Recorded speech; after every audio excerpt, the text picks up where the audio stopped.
Hi everyone, it's Mr. Mastingo here again with another real conversation. And let's be honest, as a man and as I was growing up, there's this way all men, people always used to say, as a man you shouldn't cry, as a man you shouldn't talk about your emotions. So today we're going to be speaking about men's mental health, and here with us we have two panelists. We have Naomi and we also have Ndogo. So for today's conversation, we're going to start with Naomi. She is a founder member of an organization. I think she'll tell us more about it personally. Naomi, welcome. Tuambie. Thank you so much. Yes. Thank you for having me here.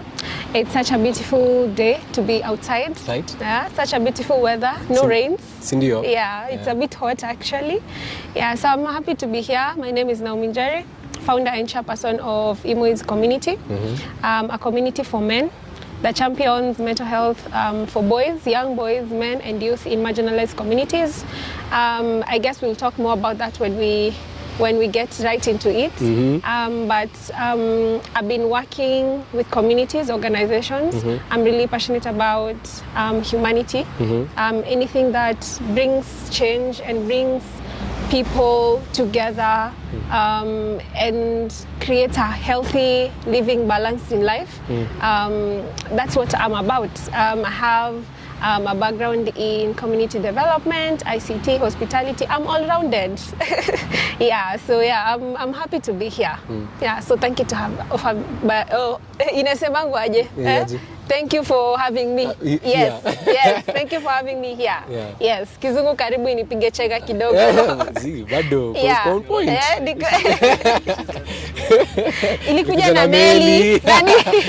Ni kama sahi kuna floods. Ilikuwa ina waves inaipeleka pali pengine. But yeah, so thank you. Yeah. So, a question before I go to Ndogo. Yeah. What's one thing that really surprised you when you started working with men? I would say how loving and caring men are. Men are beautiful. Men are beautiful beings. Let me tell you. I think, the stereotype that comes with, they are masculine, they are, Nonchalance. Yes. But men are very easy being. True. Like you could wake up, you could have a conversation, and then you argue, and then like tomorrow morning they're like, they have moved on. You're the one who is angry. So I think that is one thing that I have learned over time, that men are very easy to be around and very easy human beings. Yeah. Oh, perfect. Yeah. That's so beautiful, by the way. And on my right, we have Ndogo. Yeah, you're also a founder member of an organization. Yes. Do you mind telling us more about it? I don't mind. Thanks, David. Mastingo. My name is Ndogo Mbugwa. I am the founder and main counselor or lead counselor at Hopeful Minds, an organization that provides counseling for individuals, particularly university-age students. So we do individual therapy, we do group therapy, addressing issues like drug and alcohol addiction, substance use disorders. We also do with relationship issues and just things pertaining to young people that are relevant to them as they transition into a new stage of life. So that's what I've been doing since 2024 when I founded Hopeful Minds. And it's just been an honor to, along the journey, meet great minds like Naomi and yourself, of course. It's a pleasure to be here today, and thank you for having me on the panel. Perfect. So I have a question for you also. Do men usually come willingly to speak to you, because you've said you're a counselor also? As from your experience as a counselor, do men usually come easily to you to open up? It depends on the context. So one of the things that I've found to be true is that the person of the counselor, who you are as a person, is the most important thing. It's not really about the theory you're going to use or the modality of counseling or how much theory you can put in the conversation. It's really about that interpersonal connection that you have. And so personally, I'm a Christian, I'm a believer, I go to church. And because of that, I've found in my community a lot of men came to me. Actually, I was sharing earlier that after I completed my studies in 2022, I took a hiatus because I kind of had a mental breakdown with the amount of counseling work that I was given during my internship or during my practicum. But during that period when I was away from counseling, I had so many conversations with different men in my life who were close friends of mine, and I felt so bad that what am I doing to help the ethos or the atmosphere or the narrative regarding men's mental health in my country? If so many of my friends who I know are struggling in one way or another, and here I am, I have some skills, I have some knowledge that could help to make the situation better, why am I not doing it? So after that break that I took, I came back, especially because people were coming to me, and yet I didn't have the license, I didn't have the legal requirements necessary to start counseling. So that's what made me actually go back and pursue the right requirements, and as we speak I've been able to become a registered member of the Kenya Counselors and Psychologists Board. Was that your phoenix moment, when you, from the ashes? Yeah. literally That's so nice. So let's loosen things up a bit. I'd like to give each one of you a question, a quick one, okay?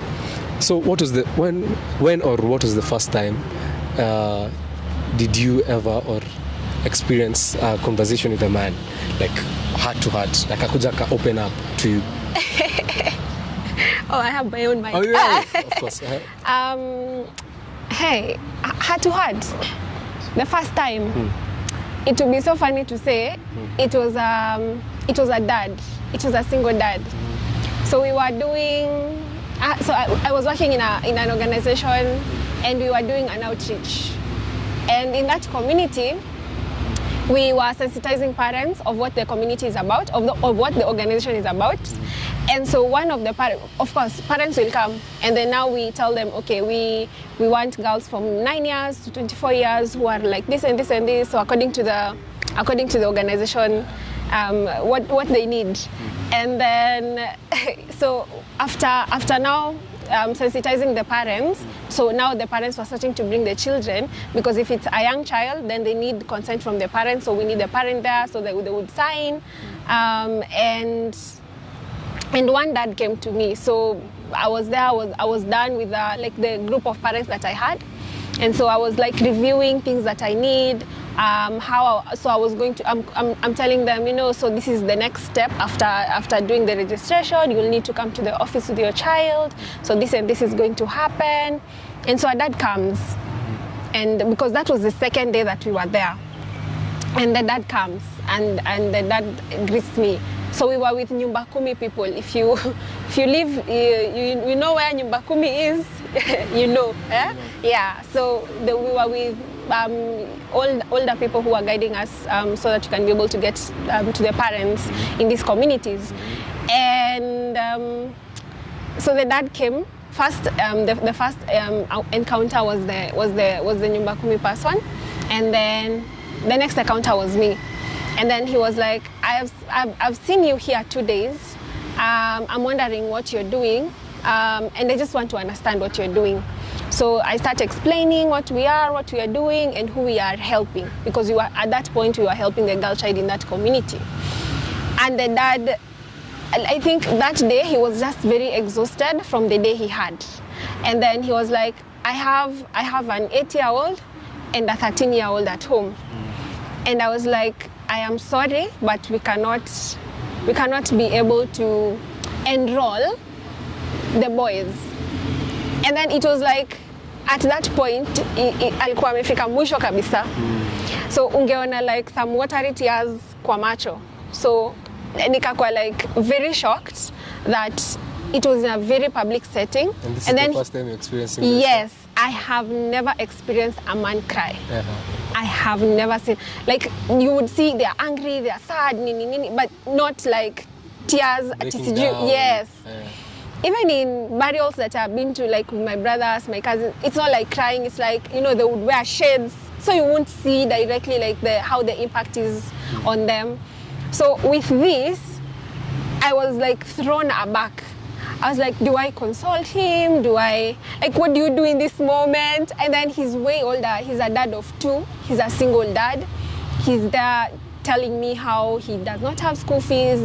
He's from like work. They have not paid him. So a lot of like problems, and I don't have current solutions. And then he wants to break down. I think that was the first heart-to-heart moment with a man. that I think to this day holds a very big place in my heart for why I champion men's mental health. And it was like a very surreal moment. I was like, what? Was he about to cry? Was he about to, sasa hata alikuwa analia hapo kidogo ninafaa kufanya. So I think it was just the help of now the Nyumba Kumi people who brought him in and tried to get him help, at least for that season that he was in. True. But I think that was the first moment of impact, of heart-to-heart impact with a man. Yeah. That's so beautiful, by the way. Yeah. Why do I want to cry? Even now, it still lingers. Yes. I think that was the first impact of, okay, there is a gap, like the realization of there is a gap in the community, because we were very happy to help. We were in the community creating awareness, sensitizing. You're thinking you're doing a good job until somebody reminds you it's not good enough. I think that is now the first also time that I realized now there is a gap, but it was not very loud in my head. Yeah. That's beautiful, by the way. Yeah. What a way to start a journey, eh? Yes. And you, Ndogo? So to clarify, the question is the first time that a man opened up to me. Yeah. Okay, growing up, men don't cry. If you see a Yes. if you see a tear shed, it's something got in my eye. What's chopping on you? And unfortunately, that's been the narrative for Yeah. men. Unfortunately, that's how I was brought up. I remember distinctly as a kid, I think I was maybe 4 or 5 years old, and we were in the field, something like this with my dad, and ananifunza kucheza ball. So we're playing. Then I fell and I started crying. And he's like, hey, why are you crying? What if your girlfriend sees you crying? She's gonna start laughing at you.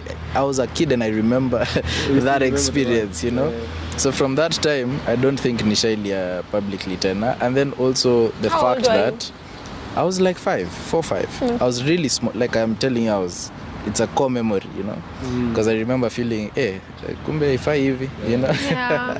Sifai kulia. So even since that time, David, I've never seen my dad cry.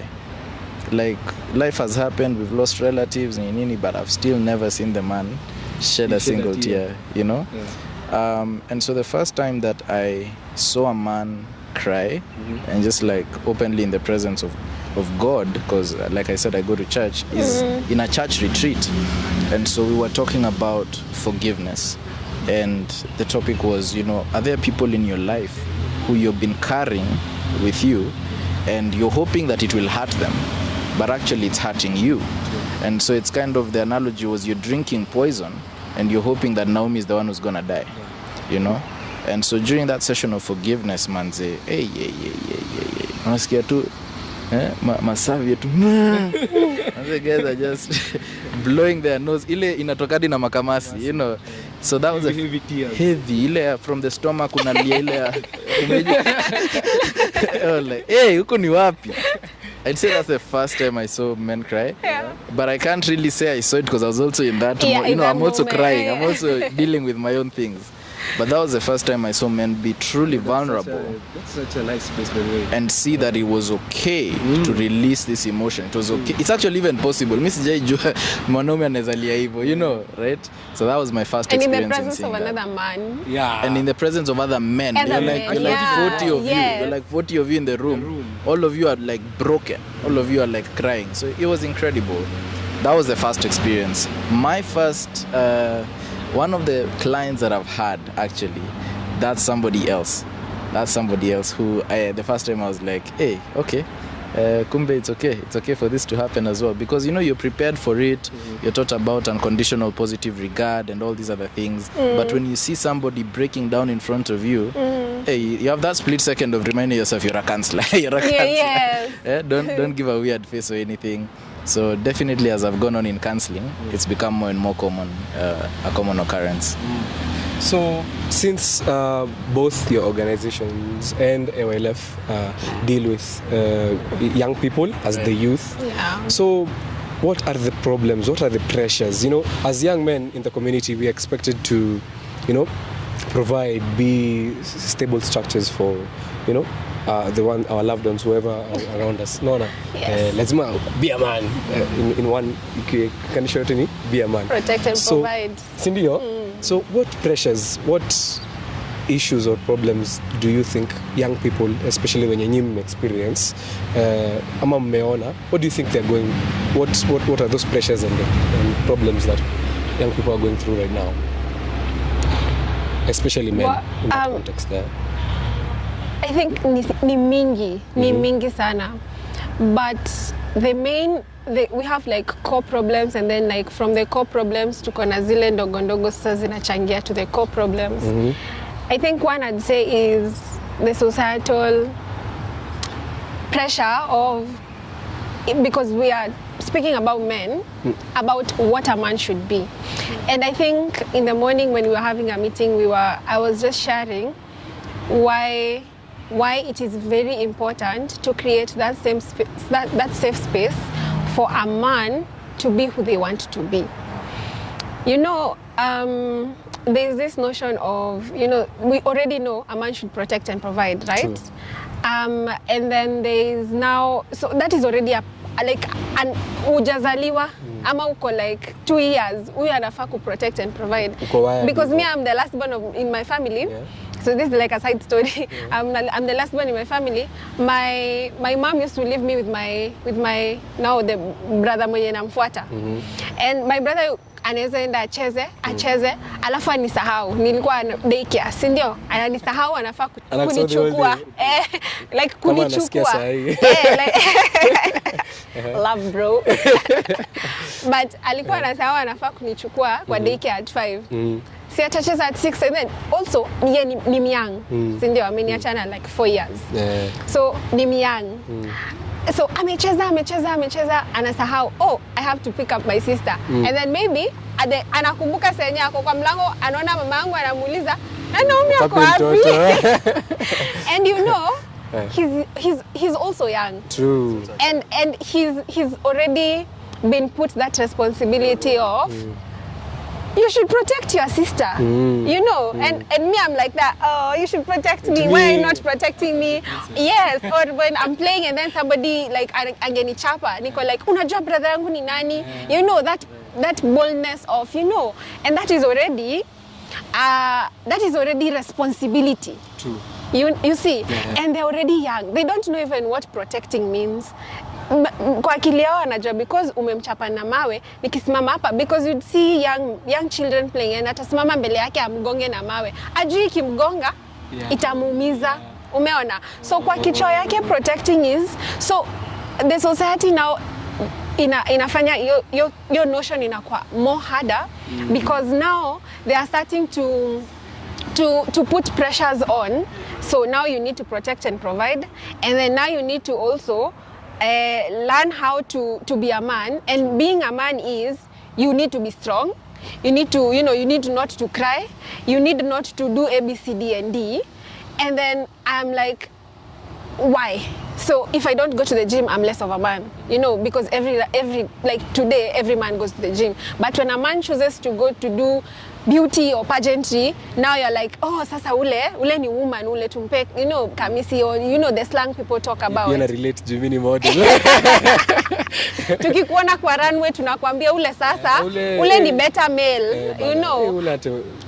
So yes, and inakupatia hiyo fear as a man, inampatia fear ya I cannot do certain careers.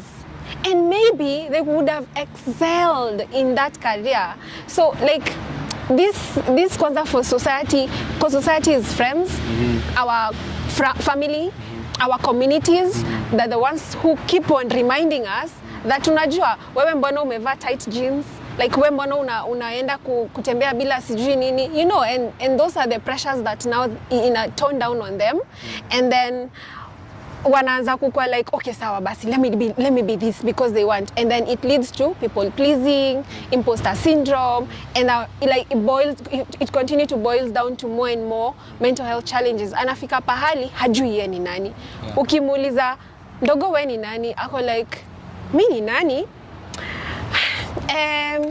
You know, like haelewi, haezi jua kuji express kwa sababu amekuwa forced with different people. Imagine your friends, your family, your community wanakuremind, unaona. So I think that is, I could say that is one of the core issues, and these other ones now zinachangia. Yes. Perfect. And you? I also have like a follow-up question on something you said. Yeah. So, but kwanza acha tusikie his view on it. Please remind me the question. On pressures and issues that young men especially undergo to these days. I think Naomi has covered the base, which is societal norms and expectations of what a man should be. And a lot of the pressure comes from, you mentioned 2 P's, provider and protector. Yes. There's also another P I like to add, which is priest. Because as a man, you're meant to be the priest of your home. You're meant to lead in that way, which is another tangent that I won't let us go in that conversation yet. But that hat that you have to wear, that a man should have 3 hats, one for his friends, one for his enemies, one for his family. That's a Japanese saying. It does form a certain pressure in a man. What I mean is, in as much as, let's say, for example, I'm married and I have kids and things are not good, to some extent, unless we've been very intentional with my wife to create a safe space for me, it will be very hard and anti my nature to come and say that I'm facing, or we are facing, this and this challenge. Because I've been taught since I was a child, figure it out, problem solve, find out the way. And because of this constant, what you saw your dad do, or what you saw your uncle do, what you saw other people around you doing who are great men, right, or upstanding men, then you learn, when things were hard for mzae, alikuwa ananyamaza na keti kwa couch, tunamwacha hapo, kila mtu anaenda analala, So whatever picture that you had that was formed for you by those who went before you, you want to live up to this expectation, or you want to live up to this picture of what being a great man is. And so there's the norms, there's the expectations that have been placed upon us. But I think most recently, and this is on a macro level or on a big picture level, there's the changes in the economic structure of society. Whereas there's a lot of empowerment for women, and Naomi, we've had a deep conversation about this before, but men have really, in a lot of ways, been left behind, especially in terms of economic empowerment. So you find that there's a lot of focus on the girl child, which is good and great. But at the same time, you find that the boy child has really been left out of that conversation. And so even by the time, and I remember going to one of the universities, and I was just having a conversation with somebody I met. I just sat down and we started talking about men.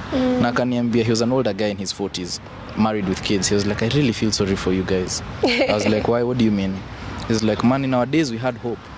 Ulikuwa unajua ukiingia university, ukifanya fiti, by the time you're in 3rd year, 4th year, wherever you've been placed, whether it's government or private sector, you have a job, you're ready to marry, you have hope for what life is going to be. And he was like, Manze, and it's one of the most prestigious universities in Kenya, this place. But he was saying, I feel so heartbroken that you guys, young men, manze, unataka kumari, uko na mdem, lakini unaishi kwa wazazi wako, you still dependent on them financially, unajaribu kuapply job, lakini manze, already hiyo job inajua watu wake, anataka tu kupatia kazini yake job.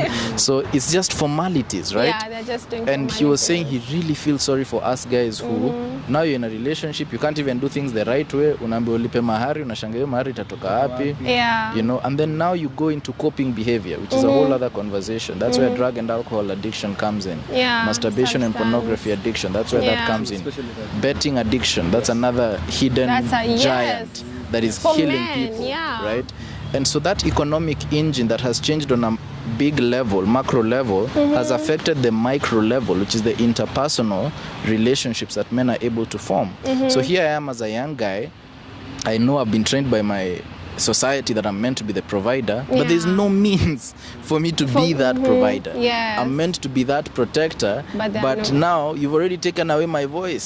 So how am I meant to even protect? And so you find that actually very sadly, even in the church, it's the best picture of the voice of men being taken away from them. That it's women leading in the church, it's women leading in the corporate spaces, it's women leading in all these other areas, which again, it's not a gender war, but it's like, what is not happening where so many young men are feeling stuck, are feeling hopeless, are feeling it's not worth it. That would be my answer to that question, that the roles, specifically that of provider and protector, are something that men feel they can't fulfill. So it's a demand you're placing on me that I can't fulfill. Okay. Yeah. So, I have so much, like, he's ameguzia points mingi sana, and I have so many questions to ask on that.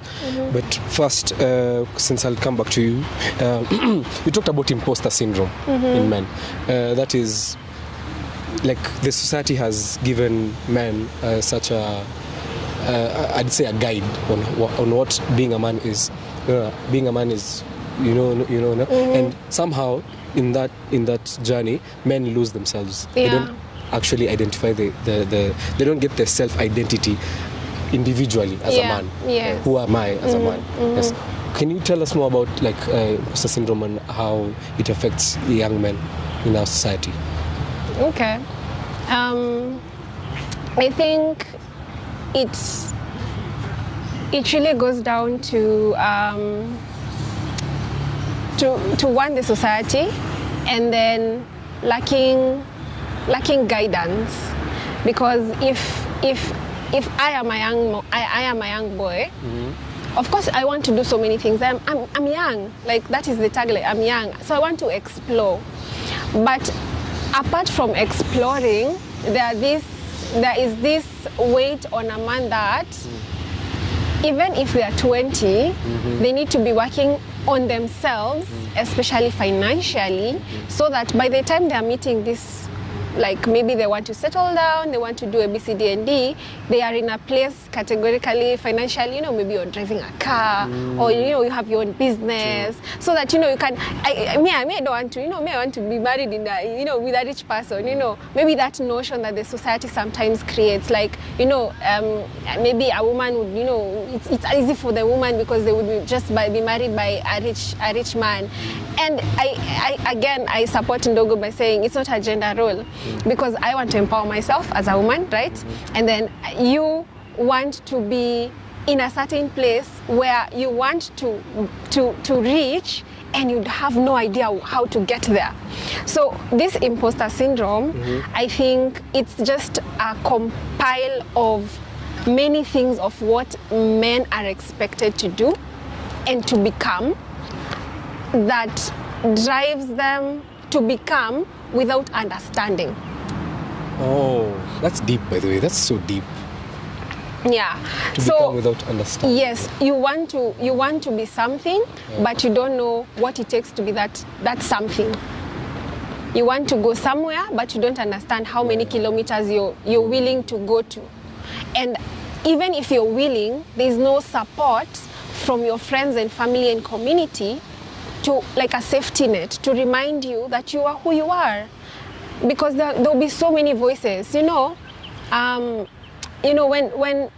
you're dreaming to become, you want people around you who are supporting, but it does not mean every single time they will be supporting. Criticize, nini. But now for the men, I feel like they don't even hold each other down.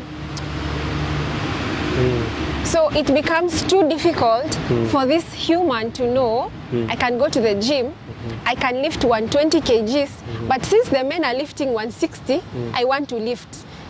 Because they want to fit in. So it's that voice of, enda tufanya, ikaigo kidogo, kana kana mpul, kana mskuma, kana fanya, But inafanya mimi ni reflect back to my gym buddies with it.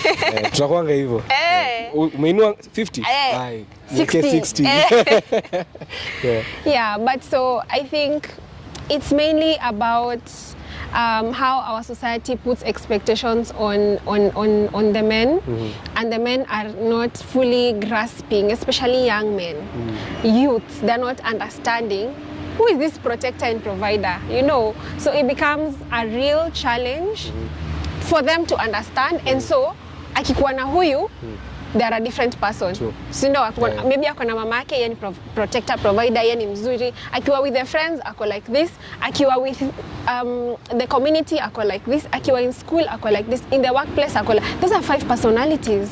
How can you keep up with 5 personalities? Those are like, so at the end of the day when he's alone, he's like, who am I?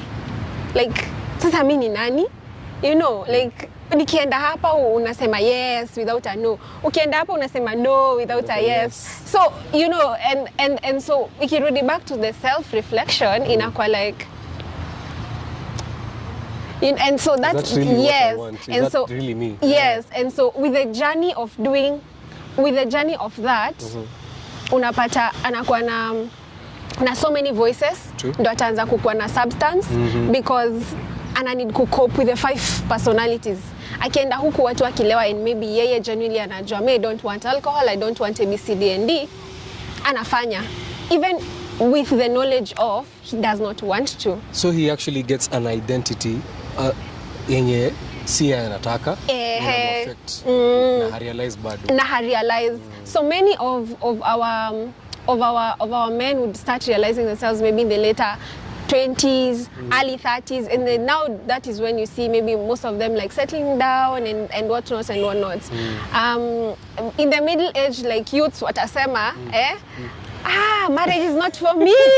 Marriage is not for me. You know, like, and it's okay if it's not for you and you know why. Like you have your own why. You know, having your own why. Like maybe it's not for me because I feel like that I'm called to something different, but it's for me because ule msichana sijui nini ni like ni certain situations that ni linking patterns to they need to fix something or they need to deal with something with honesty that would change the idea of what they are seeing like as the bigger picture.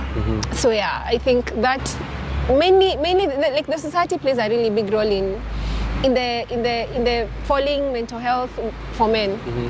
Because there's a lot of expectations and little to no help that for them to really understand and become and supporting their journeys. True. Yeah. So on that I also have some follow-ups on that also. But I heard you speak on mentors and people who men look up to and how that affects men.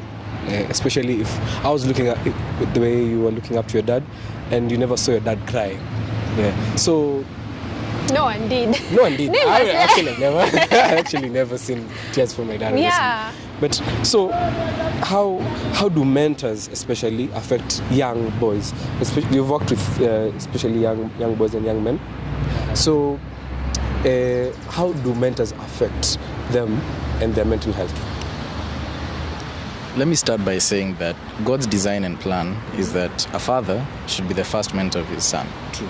So I've been built on the shoulders of great men, the greatest of which is my own dad. So for all the greatness, or if there's any greatness in me, it's because, number one, of course, of Christ, but number two, an example of an upright man, an example of a stand-up man, an example of a provider, priest, or protector.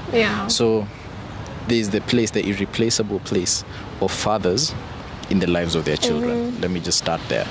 Then as you grow older, and this is true of anybody, like even for any human being, you grow in your scope, you grow in your understanding of the world, you grow in your responsibilities. So whereas in kindergarten your only responsibility uende shule ucheze kwa matope urudi home, you know, as you grow older now it's like okay, sasa CBC aina KCPE, but you know you're getting to exams, you're getting to real life responsibilities, then you get to campus and it's like okay, there's like a dream now that we need to start shaping of what responsibilities and life needs to look like, right? And then now you move from there into the different roles of now you're in a relationship. So what I meant by saying the roles keep increasing as you get older is you need mentors in different spaces of life So yes, I had a great dad, but man, now I'm in a relationship. I need a mentor who's gonna show me what does a model marriage look like. Now I'm in business. It's like I need somebody who has been in the mental health space and has built something remarkable, and they can give me a roadmap of this is how it is to build something remarkable. This is what will save you 3 years of your time. Then I move into a different area of my life. Maybe now I'm in employment and I'm thinking, okay, and how can I get to CFO? You know, you need somebody who is CFO somewhere, who's telling you, hey, these are the habits you need to adopt. Hey, this is the course that I would really recommend that you do. Hey, this is how you need to handle this aspect of your life. So as the man grows in his age, he grows in his responsibilities. As he grows in his responsibilities, he needs other men who have gone before him, or other people who have gone before him and have been great in that area, to show him how to be great in that area as well. But Naomi brought out something so powerful, and that was the split personalities that men adopt to survive in the different areas of their lives. And so at work, manze, at work huo mzae ni cutthroat. You know, you'll step on you with both feet. Ni mkali deadly. Then he goes to his daughter, and this guy is like Papa Bear. You know, he'll do anything for this girl. He'll do anything for this one. Then he's with his friends, and this guy is a drunkard. Leta ingine. Leta ingine. Then he goes home to his wife, and this guy is now supposed to be sorting her out spiritually. You know, like, one person, how? And so you need different people who have succeeded in the different roles and responsibilities that a man has in order to excel in that role. So the aspect of mentorship is where, yes, it's good to have a great dad. Yes, it's good to have, you know, a great support system, but have different people who are doing well in different areas. Don't have just one person who, you know, is leading you in everything, you know. Expand your experience of people, expand your experience of the world around you. They say, I think there's a saying that talks about your mother's food tastes best when you haven't traveled. You know, utasema tu ya mamangu ndio inaonja poa. But when you've gone to Mexico, you know, you like tacos, you know, you've experienced different food. You've gone to Ghana, you have okra, you have jollof rice. You've gone to Ethiopia, you've had injera. You know, it gives your palate a bit more selection to be like, I like this, I don't like this. So in building a great man, there has to be different mentors in the different aspects of his life. So I'm going to fixate on one key point that both of you have mentioned on, and that is you talked about abuse, drug abuse, and you've talked about addictions. So these two correlate in the space where men undergoes through so much addiction and abuse that they themselves don't know they're going through an addiction and abuse. So for example, since we're talking about men in the young men, let's talk about porn addiction, because you mentioned it, because it's such a major factor. So many people are addicted to porn, especially young men, since they're exposed to social media, you know, internet devices. So this is an addiction. Kitambo it was Waptrick. Kitambo bana, it was a little bit harder to get it, you know. Just get access to social media, you know. It's just, you know. So let's talk about these addictions that are not seen, that people can hide for a while. You know, if you're addicted to porn, it's something you won't deal with until you get caught. That's what I've had a conversation before, and what they were saying was, however they dealt with their porn addiction was they had to get caught first. Yes, so that it can be embarrassing. Like, what are you doing? No, this is not right. No, this is, and these are addictions that start from a young age, and they build up a man's chemical and, you know, physical brain structure.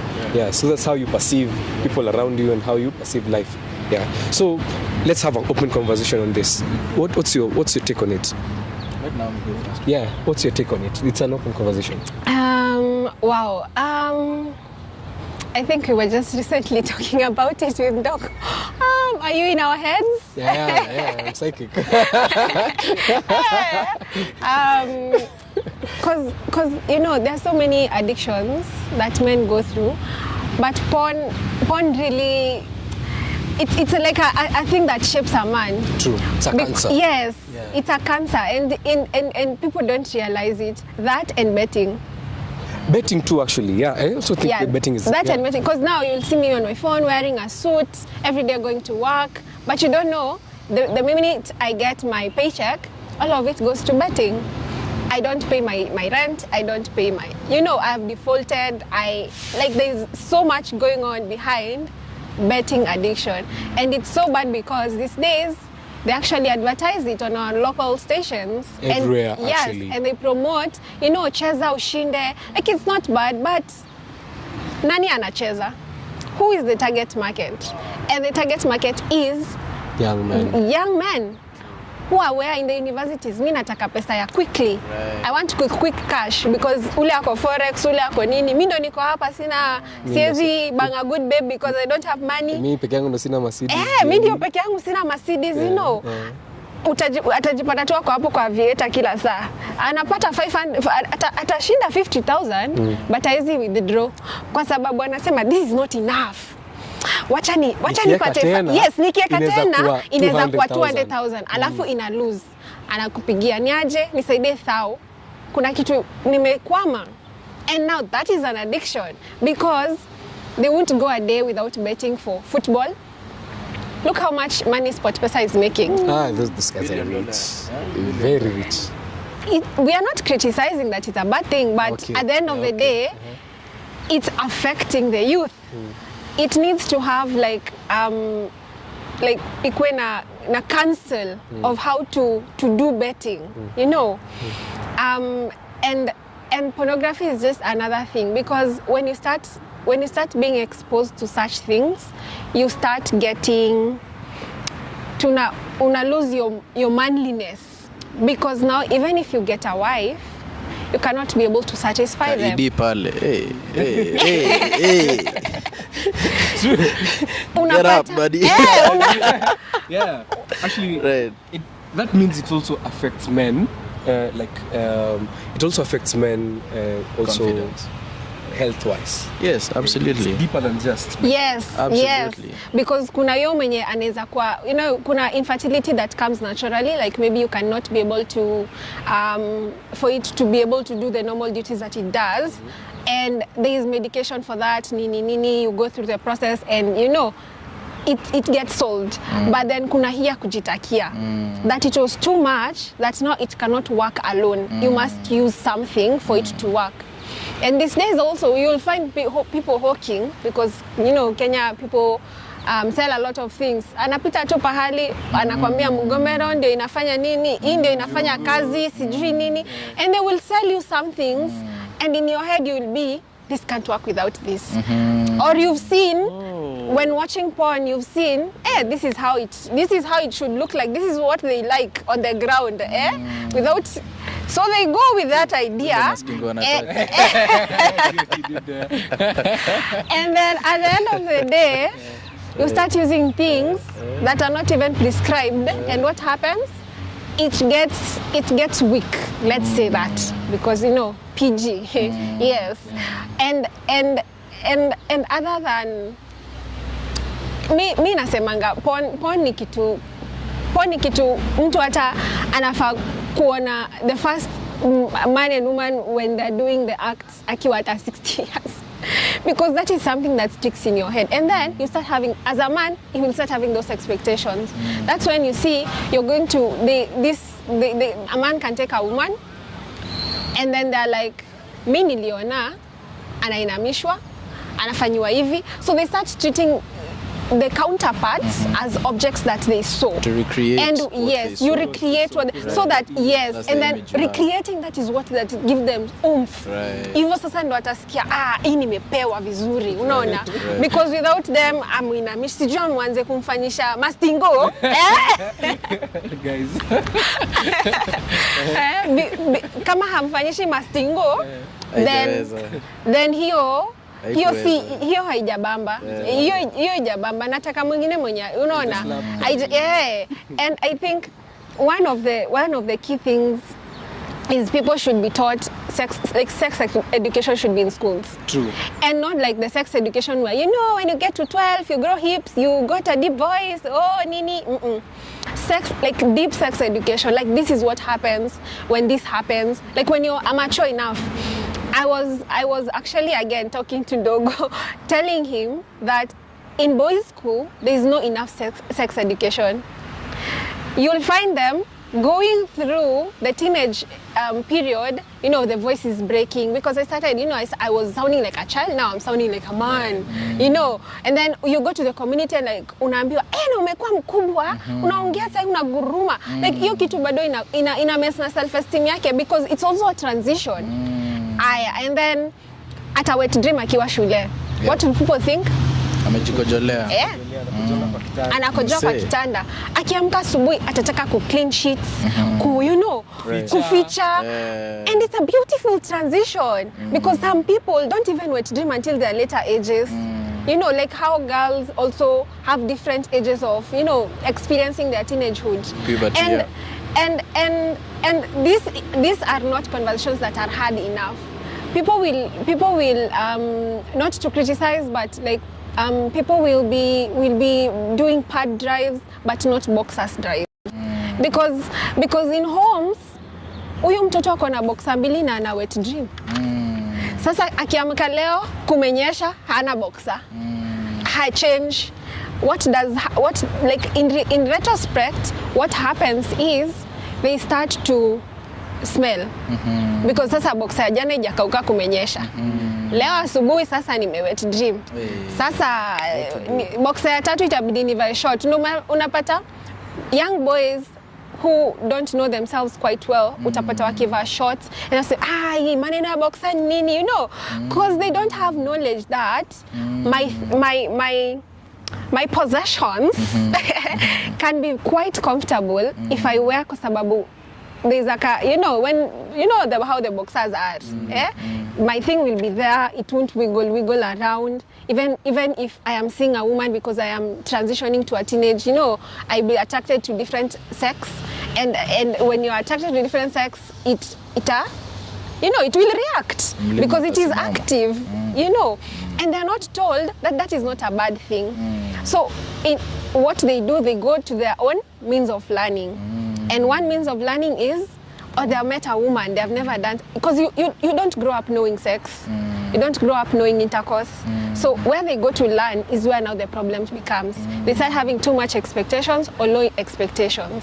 This also comes back to the issue of mentors, also because as you know, as mentors also, as your dad, as a dad or anything, that conversation should start with you. Absolutely. You know, the birds and the bees conversation. Have you ever had a birds and same thing? I don't relate because it was such a foreign thing for us. So also on this story of boxers, since you interrupt kidogo. I have a friend named Feli. She also has an organization where she gives young boys boxers for free. You know, same way young girls are given pads for free. Yeah. She goes around schools and areas where boys and men can't you know, afford them themselves, and she buys them boxers. Yeah.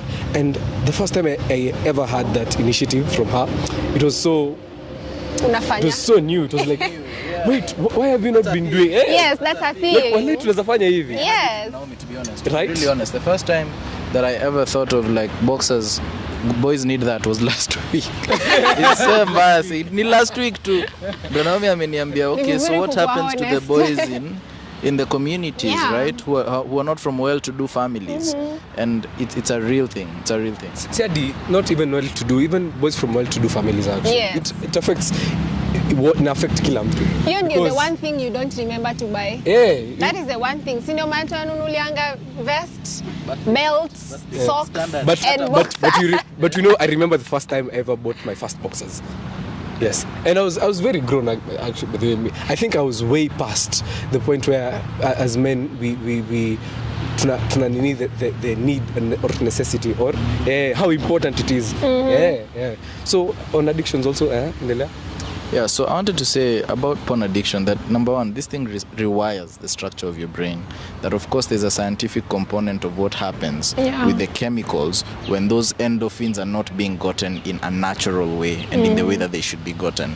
So that instant gratification over time, where you're not going out there, first of all, it's not even in the context of marriage, so that's a whole other conversation because it's a moral, ethical conversation. But just speaking scientifically of what happens to our brains when we continuously engage in a process of quick dopamine, it kills the receptors in the brain. What that means, Dave, is if I enjoyed football, like naenda nacheza game for like 2 hours, which we all did growing up, right?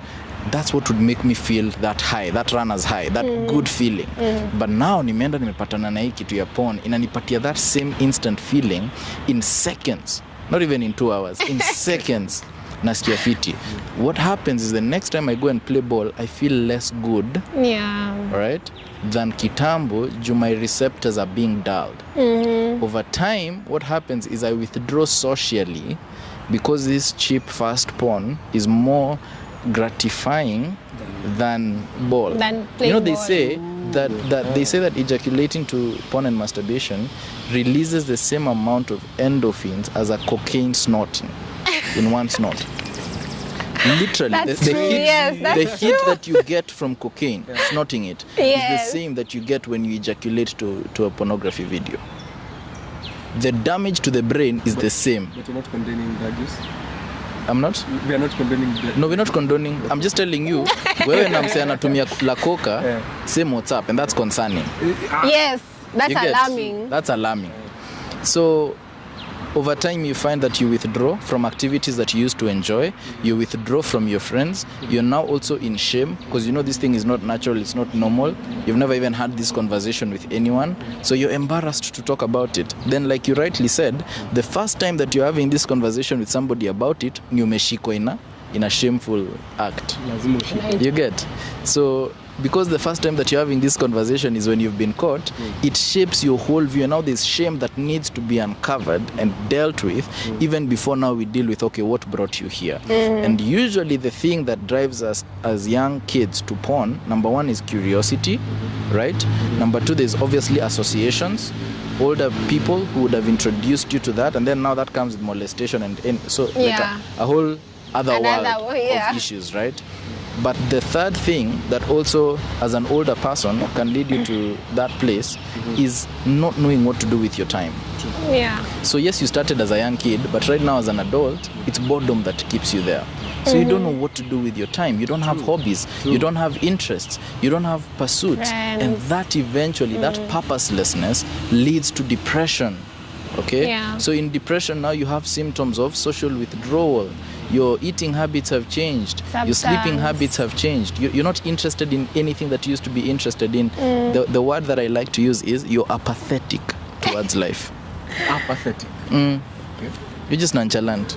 Like, that's even a different word than nonchalant. Like it's worse. Because unajua at least unasema mtu ako nonchalant, like maybe you just, you know, I'm there, like I maybe have a purpose, but I tend to, you know, react differently. But huyu ako tu. And I think, Naomi, there's a link between that addiction to porn and women feeling men don't pursue anymore. Yes. Men manzia amuna ambition anymore. Men used to climb mountains. Men used to go to war, bana. You know, men used to go barefoot and, you know, go scavenge and look for bread. Now they have what they have at home. In my laptop. And that thing, by the way, it even directly, it shows itself in the dating relationships where we're just bare minimum. You know, girls are feeling, manze, manaume walisha. Hakuna wanaume dunia. You know, like there's no meaningful men anymore. What happens to men who used to write poems to pursue women? What happened to men who used to... These days they are called simps. You see, what happened to men who used to sing songs? Nilikuwa nakumbushwa juzi how I was serenading my fiance when we started dating. I used to sing her songs. Manze, my friends fiance is the word. Fiance is the word. He was romantic. You know, I was shocked. Ni jana actually, walikuwa zile za lakini ndosh venye alianza kudate. Alikuwa na kuweka pressure huku nje. Masaa ilikuwa inafika 8 p.m. Yeye na guitar.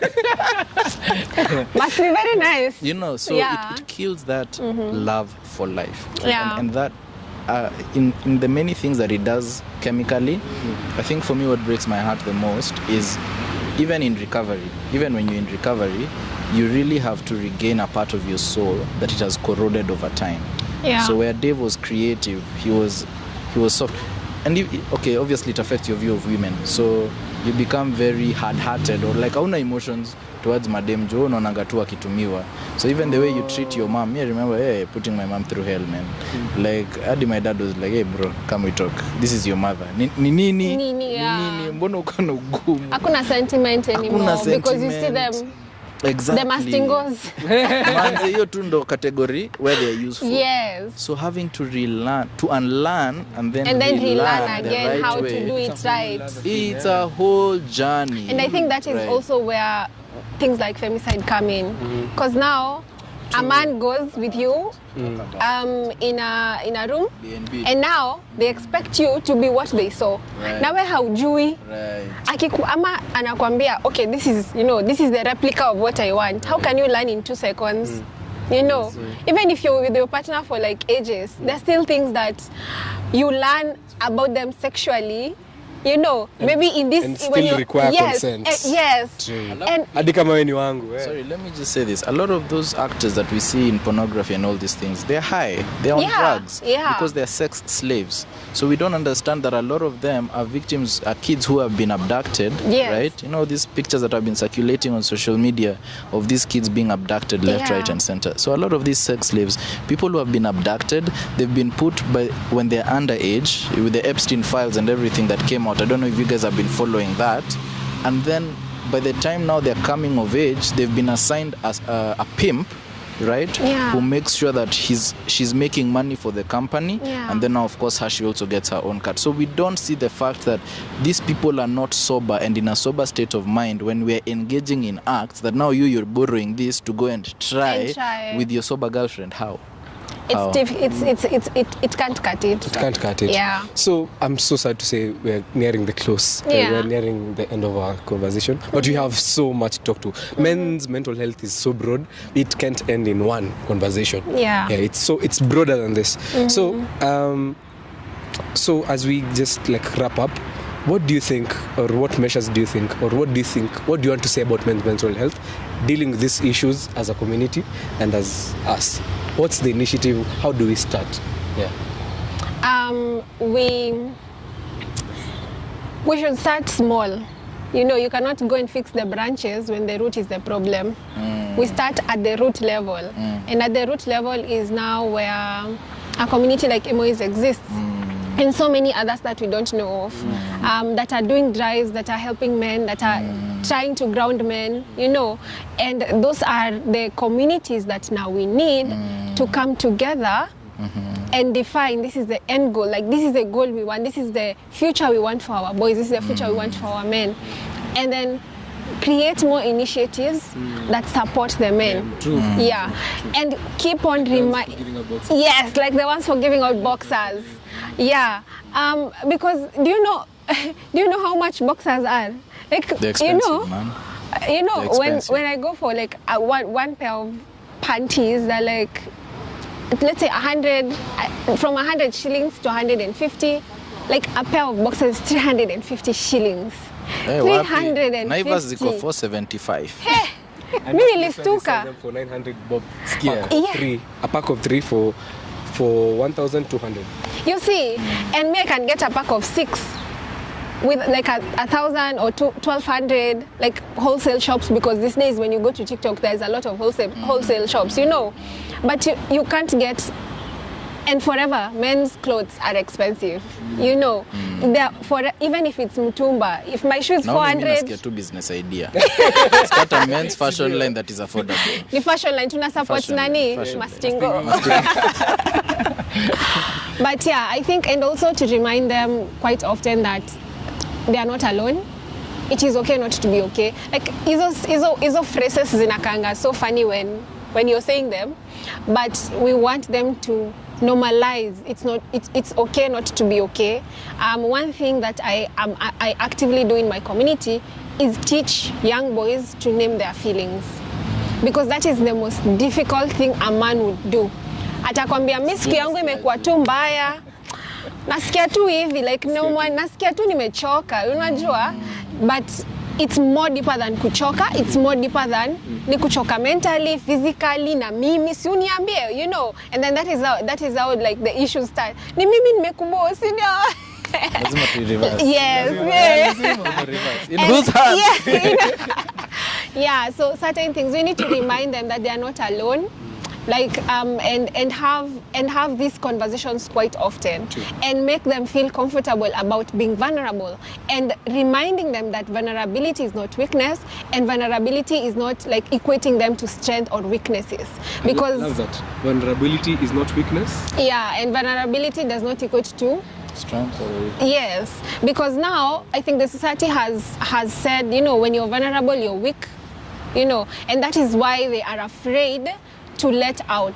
And also as women, we sometimes contribute, because when my brother was being told, you know, why am I not okay, or you shouldn't cry, so me when I'm an adult and he cries, I'll be like, sawa mbona unalia? So no, like me mom told me you shouldn't cry, and like I wouldn't also understand how to be there for him, because we've grown with this notion, and now I am an adult and I am actively also trying in some way, you know, participating in making it more like that. So yeah, I think just continue to really have these tough conversations, because they're really tough, and men don't just open up. They need to be, they're not robots, they're humans, they have feelings. They need to be reminded that it's okay not to be okay.